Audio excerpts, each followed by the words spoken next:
Okay, nuclear energy. Let's talk about it. So, nuclear energy has pros and cons.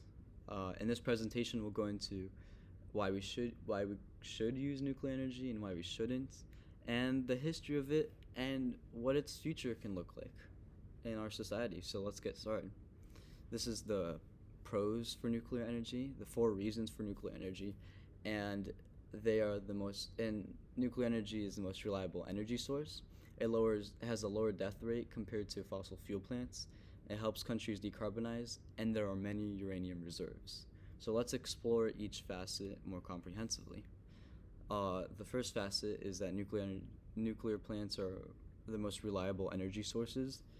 As you can see on the graph to the left, nuclear energy has a higher capacity factor than any other resource that creates electricity.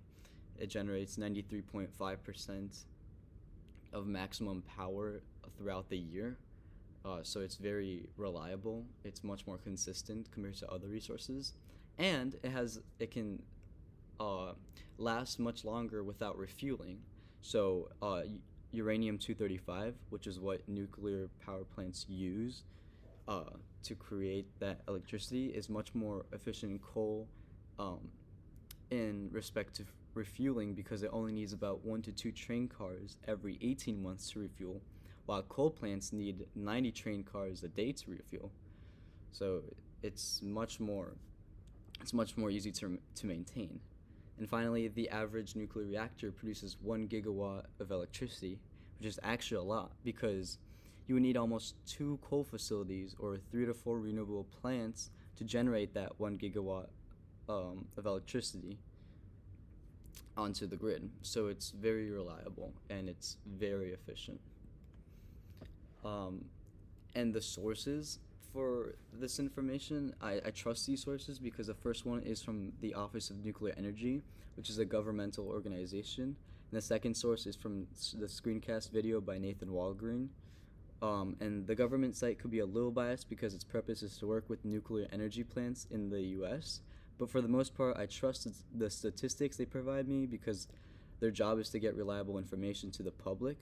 It's also it's also last edited on April 22nd, 2020, so the information is pretty modern and up to date and accurate. And the Nathan Walgreen video is a little biased as well because he is so passionate about his work in nuclear energy. But that also just makes him want to report more reliable information. His screencast was presented on January 13th, 2021, so it's very up to date, and nothing has probably changed drastically since he made his videos. So basically, it's pretty accurate information. These sources are pretty accurate. So the next facet of pro nuclear energy is that nuclear plants have lower death rates compared to fossil fuel plants. Um, and this is like as the chart you can on the left you can see from the World Health Organization. Um, Nuclear is by far the safest source of energy. Um, as you can see, nuclear has 0.04 deaths per terawatt hour of energy produced. And so it's estimated that nuclear power plants have prevented about 2 million deaths that could have occurred in fossil fuel industries. And the OECD NEA has reported in 2010 uh, that theoretically, and I quote, theoretically calculated frequency for a large release of radioactivity from a severe nuclear plant accident has reduced by a factor of 1600, which basically just means that um, nuclear power plants are much safer than they used to be. There's more safety regulations, and so the accidents have been reduced to a lower factor than they used to, meaning it's less likely to happen. And finally, the modern nuclear power plants are designed with sensors to shut them down automatically in earthquakes. And as we'll see later in the presentation, that's really important because earthquakes are um, a real issue that can cause serious damage to the environment um, if it interacts with the nuclear power plant in a bad way. So all the sources I use for this slide are reliable because the World Nuclear Association is one of them, and it's the international organization that represents the global nuclear industry. And its mission, and I quote, is to promote a wider understanding of nuclear energy among key international influencers by producing authoritative information, developing common industry positions, and contributing to energy debate. So basically, they just want to inform people, not to sway them in a certain direction. So their statistics were also updated in December 2020. So the information is not old, and it's pretty accurate and modern. And the other source is Nathan Walgreen, who I've already spoken about, so there's no need to repeat myself again. Now, the next facet um, is that nuclear power plants help countries decarbonize. Um, this is because it's reliable and can be deployed on a large scale. As you can see, it's helps countries decarbonize because, well, as you can see on the first graph on the top left, nuclear power has very low CO2 emissions, like extremely low, on the same scale as um, wind power, and even lower than hydropower energy. And so we know for a fact that it helps countries decarbonize because Sweden and France are both countries that use it to decarbonize. So for Sweden's approach to decarbonizing its energy grids was by a combination of renewable resources like hydropower and bioenergy, and as well as nuclear energy to create efficient but cheap energy that does not emit fossil fuels. So this combination of energy sources have kept energy prices low and stable for consumers in Sweden. And in France, in around only 15 years, nuclear power went from playing a minor role in the French electricity system to producing the majority of its electricity, showing that nuclear can be expanded at the speed required to effectively combat climate change, as seen in the graph to the left. You can see that nuclear energy over time has made massive strides and is one of the main resources of energy in the French country. And the sources I use were the World Nuclear Association, which I've already spoken about in the last slide. And the second source is also reliable, but a little biased. It's from the University of Penn, which is a highly reliable because it's a long-standing educational institution, but it describes Joshua Goldstein's thoughts and opinions, and he's an energy engineer and consultant to clean energy products. So the information provided is accurate, but on the article itself, it might be used to sway the reader to a certain point. And in addition, the article was published on March 14th, 2019, so it's still pretty reliable, but and it's not out of date. And now to the last facet. There are many uranium reserves, so if countries were to start using more and more nuclear power plants and thus use more uranium, there's no shortage of it.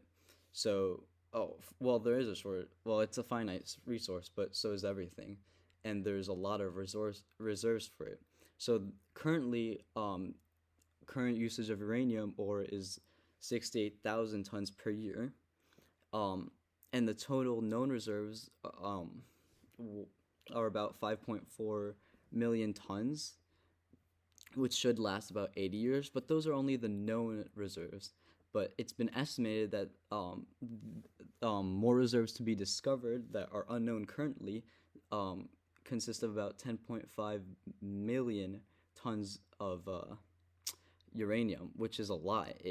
It's estimated that those reserves could last us 233 years, which is more than enough time to build upon resources like solar and wind and water. We can, during the time that we build up our nuclear power so that we decarbonize countries, we can work on making reusable resources like wind and water to become more stronger resources, so that by the time we run out of uranium, we can already be converting, or already have converted, to much more reusable energies.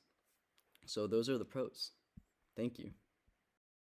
When discussing a switch to nuclear energy, it is important to understand the risks and problems it creates. That is why I've compiled a list of precautions to take with nuclear energy. The first is that it takes too long to buy and build the sites.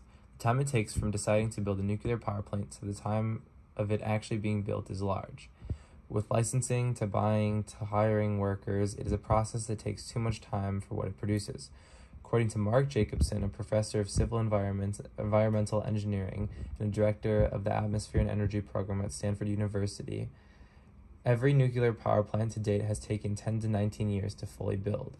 He points out that even today, the most recent power plant in Finland was estimated to be fully finished and operational by 2020, but a recent update by the worldnuclearnews.org stated that they have faced another delay and hope to finish in 2022. The motion for this plant was put into place all the way back in 2000, 4 years before I was even born. Now, here we are, 21 years later, and they're still hoping to finish it in about a year.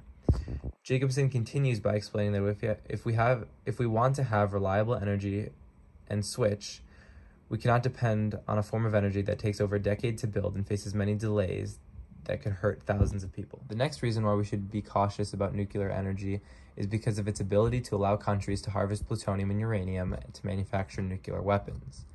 The Environmental Panel on Climate Change recognizes this as well.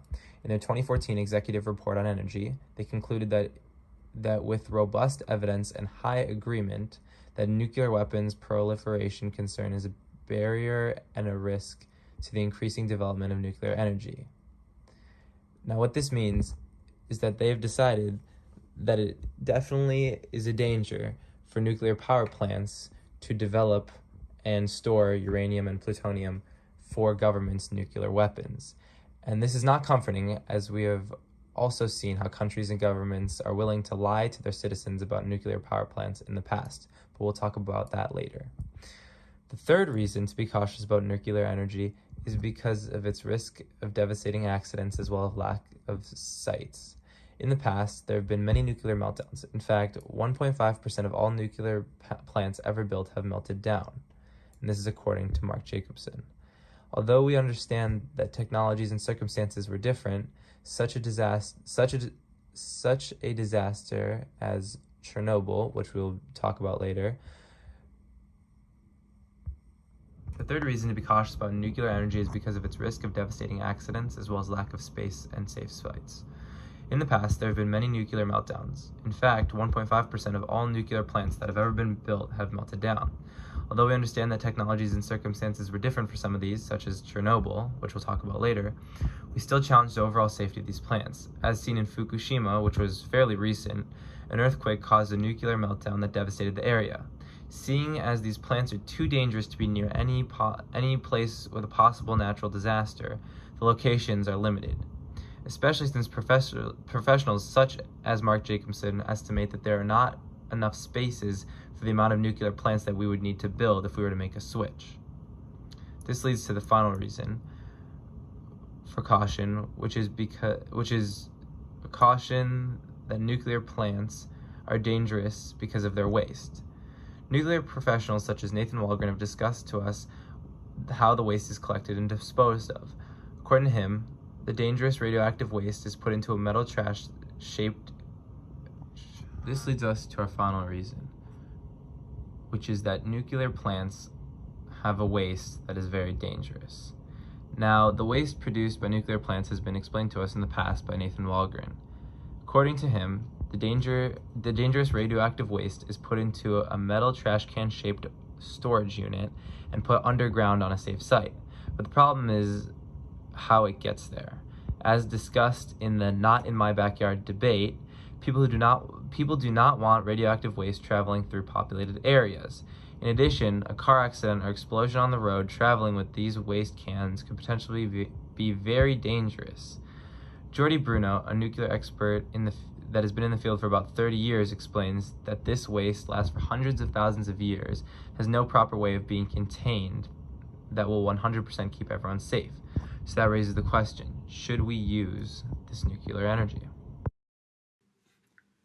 There are many dangers to nuclear energy.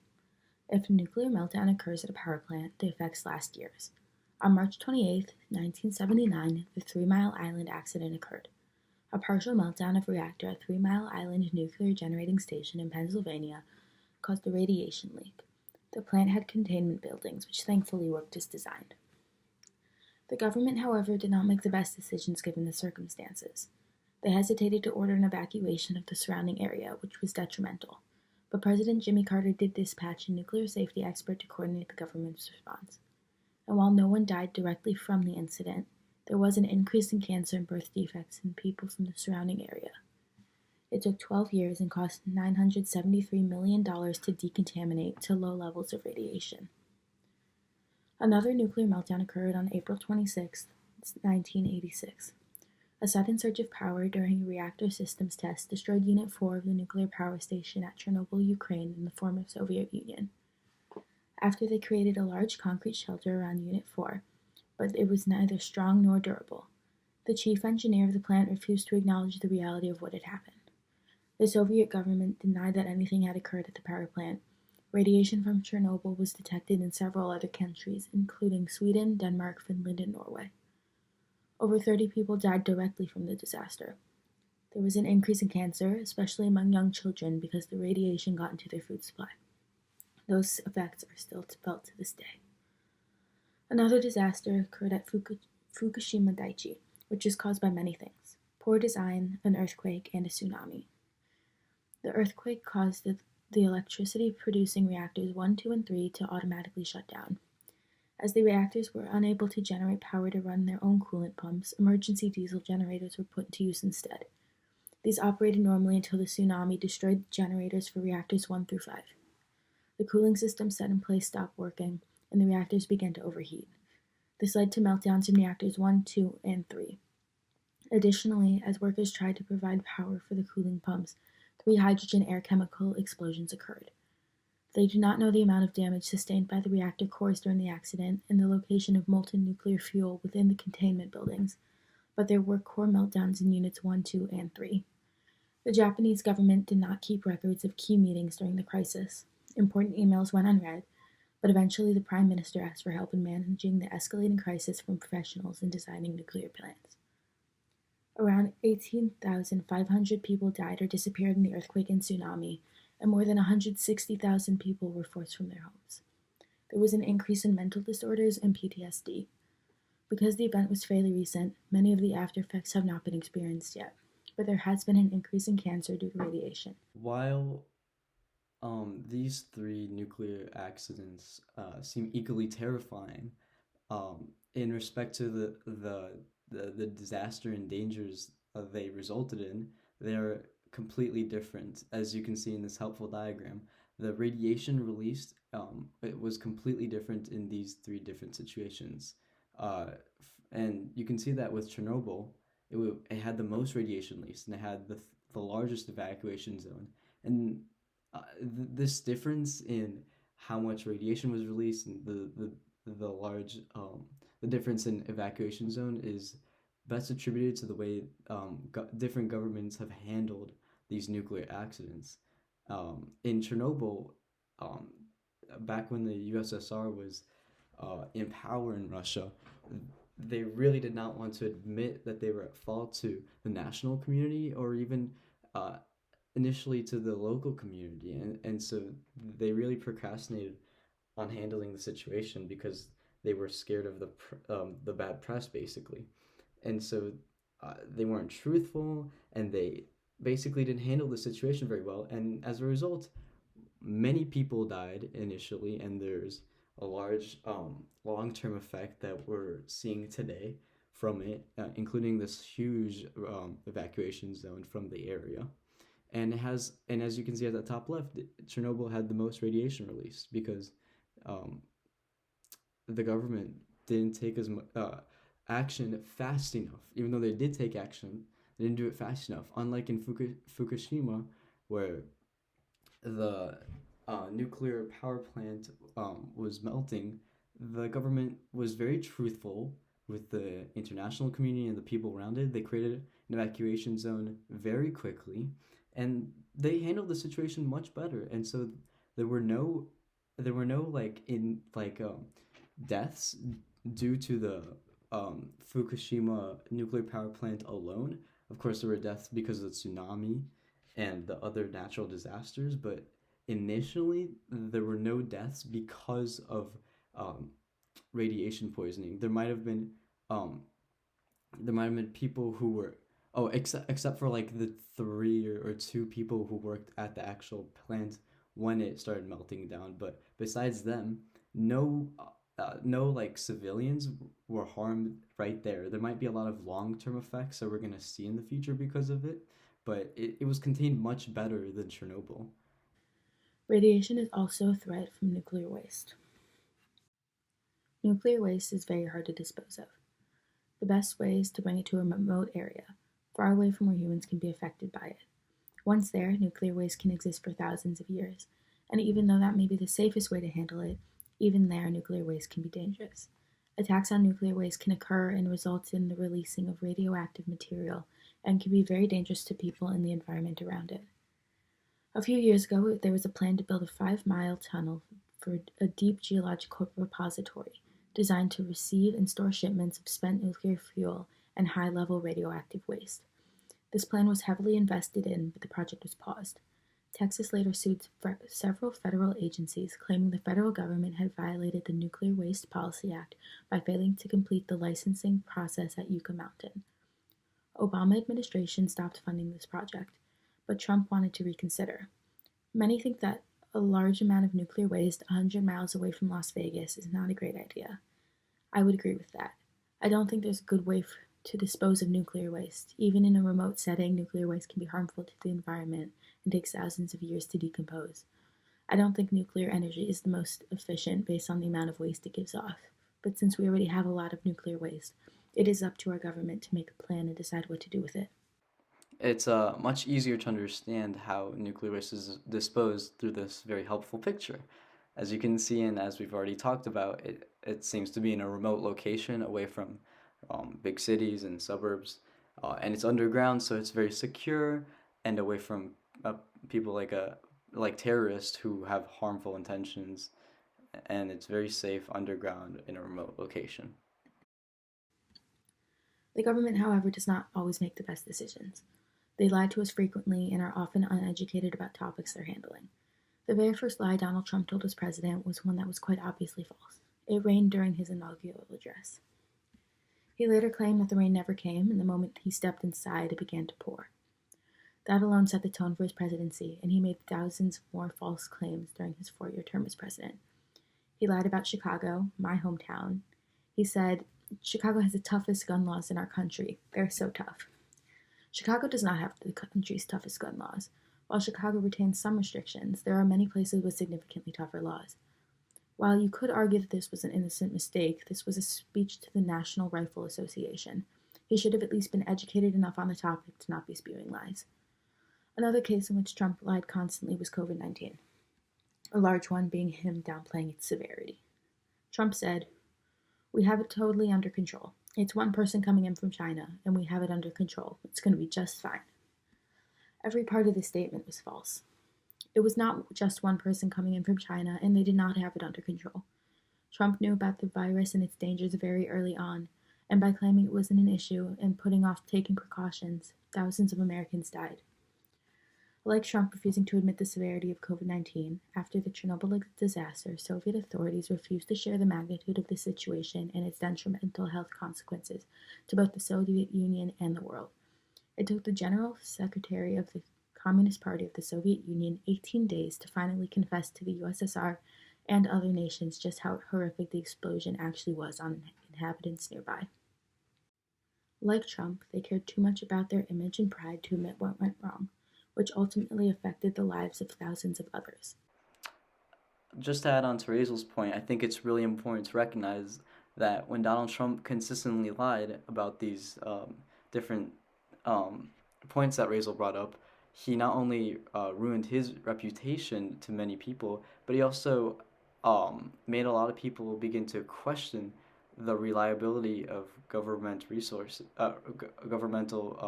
sources, because Donald Trump is the president. He's the face of the government, and so if he continues to lie, people are going to continue to trust um, public leaders and politicians less and less, because Donald Trump has continued to make false accusations and claims and just completely false statistics and facts, and when it comes to really um, important situations like life and death in respect to nuclear waste or a nuclear disaster, people are not going to trust Donald Trump. They're gonna the He doesn't have any ethos. He lacks what people need in times of disaster and stress. As long as nuclear energy is used, there will be risks of terrorism and violence. Attacks on nuclear power plants could result in a massive release of radioactive material and be very dangerous to people and the environment around it. The results of an attack on either a reactor or a spent fuel pool could be even worse than this Chernobyl disaster. Nuclear energy leaves countries vulnerable. Former U.S. Secretary of Defense Bill Perry believes there are 9 nations that have easy access to nuclear weapons, and all 9 of them have used those in horrible ways. Those nations are France, India, Russia, China, the U.S., Britain, Pakistan, Israel, and North Korea. Nuclear weapons endanger our security and threaten our safety. So does nuclear waste. There are too many possible consequences to nuclear energy for it to be practical. And just to add on to Raisel's point, and I'm getting my information right now from the National Center for Biotechnology and Information, which is they have a website that's very comprehensive, and they're basically a governmental organization. And on their website, they've basically explained that nuclear terrorism is not only a threat and it's only a risk because many nuclear power plants and storage facilities are susceptible to it, but it's something that's a current issue. Why is this a current issue? Well, already back in 1993, the International Atomic Energy Agency reported 175 cases of nuclear goods being trafficked, and about 18 of those cases were consisted of enriched uranium or plutonium. This is like very scary stuff. It's insane. Here's another example. In 2001, the Russian Defense Ministry reported that not one, but two terrorist groups already have attempted to break into their nuclear storage sites and facilities. This is insane. The international community must come together and set their differences aside because the lives of countless humans across the world are at danger because terrorists are running loose with nuclear weapons. We must make solutions that increase regulations on nuclear power plants and storage facilities because we can't leave them susceptible. That's irresponsible. It's outrageous. Okay, so will be the last slide in our presentation, and it's kind of in retrospect. It's taking a step back, giving a little bit of my opinion in addition to some clear data that is laid out on the slide. So, in the greater Chicago area, all these suburbs, we can see on the left hand side of the slide the local energy profiles. You can see in purple there's some nuclear power. There's some hydro in blue, just a little bit. There's some coal and gas, and I think I think it's good. I think it shows that there's a combination that America slowly it's obviously had a past with coal and gas and all those less environmentally friendly resources, but that's okay. It shows that we're also developing our arsenal of energy, that we're slowly moving from um, these less environmentally friendly resources to more environmentally friendly resources like hydro and nuclear. So, um, my recommendation is to keep going, that we should keep expanding the nuclear arsenal, and obviously hydro is great. We should really work on that as well. But as we do that, we should also start to decrease the amount of coal we use. As you've seen, Waukegan, there's a big black dot that's coal, and that's okay. That means we're just working on it, and that's the status quo as of 2019. This is what was happening like literally 2 years ago. So my recommendation is that we keep growing nuclear as we decrease a nuclear and wind. We should increase nuclear and wind solar as it seems like we are, and while we do that, we should decrease less environmentally friendly resources. And on a more national and international scale, the U.S. Since the beginning of its electricity energy profile, it's seen it used to have a lot, like coal used to be a very substantial resource that we use, but now we've started to scale down on it as we've grown nuclear and gas and other resources, and that's really important. It shows that we have taken strides to reduce our footprint, but it's not enough yet. And I think that uh, as we continue um, to see a decline in coal, we should really start to increase nuclear as we invest also more in um, solar, wind, hydro, all that good stuff. We should continue to increase nuclear and decrease coal and gas. That's the only way to start decarbonizing. It's really important. Uh, so yeah, it could, and also just because America's an international superpower, it sets the stage for other countries to follow. It shows that if we can do this, you guys can do this too. And so if we start really substantially um, reducing our less environmentally friendly energy resources and grow our nuclear and environmentally friendly resources, we can make a real change and start the wave for other countries to follow. Thank you.